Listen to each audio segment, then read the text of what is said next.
Hello everyone, I'm Baron Davis and welcome to MTU and our studio. Our goal for More Than Us was to create an ecosystem of creators, operators, executives who looked out for empowering women, people of color, and people who are under-accessed, underutilized, undervalued, and really finding those unicorns, those diamonds in the rough, and amplifying them through our Web3 strategy. Helping them and helping our ecosystem to really start to maximize the fact that culture is always going to be the driving tool of innovation. And so with that, we welcome a partnership. We're IP driven and focused, and we're all about the people. And so I'm so happy to partner with Scrye in our efforts of bringing them into our partnership of MTU, More Than Us, and for More Than Us supporting Scrye in all their efforts. Hi, I'm Scott, founder of Scrye. Scrye is connecting the metaverse to the universe, focused on connecting NFTs to the real world and other technologies. A bit about me. I did management consulting for 8 years and towards the end focused on connecting large enterprises with emerging technology. In 2017, I helped the UN understand how blockchain and other technologies could help accomplish the Sustainable Development Goals, and since then, I've been focused on the intersection of Web2, Web3, and the real world. In 2018, Scrye was originally a startup called Magnet, focused on the intersection of IoT, blockchain, AI, and AR to create NFT-based AR experiences at events. We were invited to Hong Kong by HKSTP with this concept, and while in HK over a 2-year period, we won a consensus and luxury hackathon pitching AR NFTs for clothing, an LVMH HK hackathon pitching AR NFTs for alcohol, and a smartphone hackathon pitching more general AR NFTs activated by 5G. We even tried to pitch this concept to Christie's HK and NBA HK. Unfortunately, we were a bit too early, and some of the pilot projects from the hackathon we won were canceled due to HK protests and COVID. Enter 2021. I brought Magnet back to life as Scrye, focused on the intersection of Web2 and Web3. So far, we have completed a few projects and have many more in the works. In May 2021, we did an NFT drop around Danny Green's Lakers 2020 championship ring. We did photogrammetry to capture the ring and created a one-of-one 3D version of the ring in Unreal. Additionally, we created an AR application that allowed the owner of the NFT to project the ring in AR over Staples Center, now Crypto.com. Also, the owner was able to project the ring on their hand in AR, and finally, the ring would be displayed in a portal hologram device.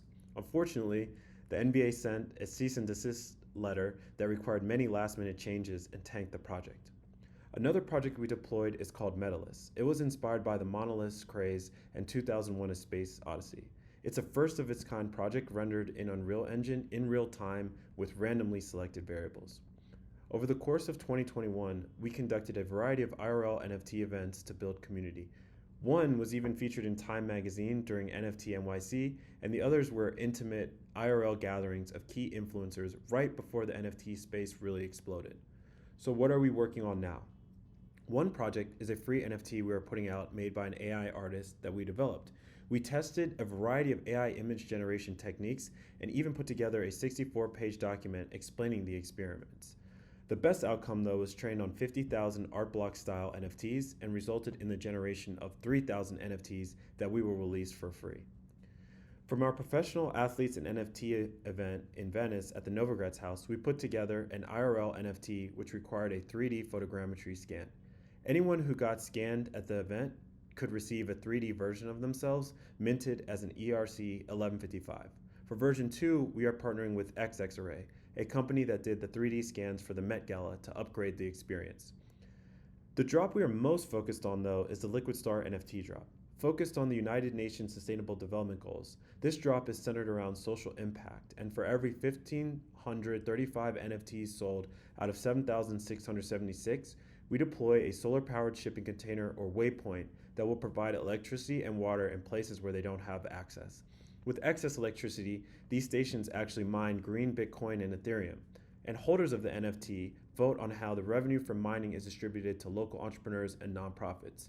This project is in collaboration with UNICEF Giga, Ethereum Foundation, USAID, and other NGOs.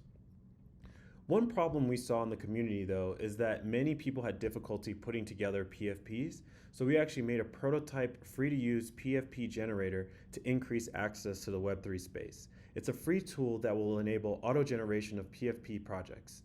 The next step will be to allow people to automatically mint NFTs directly from the generator. Speaking of what's next, what is next on our plate? We are building a tool called Atom to make NFT and NFT influencer advertising targeting easier by connecting user information from eScans, Discord, and Twitter. Our main focus with Scrye, though, is to build out Where, a platform that uses machine vision to connect NFTs to your clothing. So for example, if you're wearing a shirt of the Bored Ape you own, when someone scans your shirt, they can see other NFTs you own in AR overlaid on top of your t-shirt or face. In terms of who we are working with, we're partnering with KG's company Gaming Society for NFT education and working to release an Uncut Gems NFT. We're also partnering with Baron Davis to implement Scribble and Atom for his platform Slick. And finally, we're partnering with DressX and Roberto Cavalli to do an AR clothing inspired NFT drop. We have a great team of Web2 and Web3 developers and influencers. And finally, we're raising $2.5 million at a $7 million valuation to execute on these existing opportunities and others not mentioned during this presentation. Thank you for your time.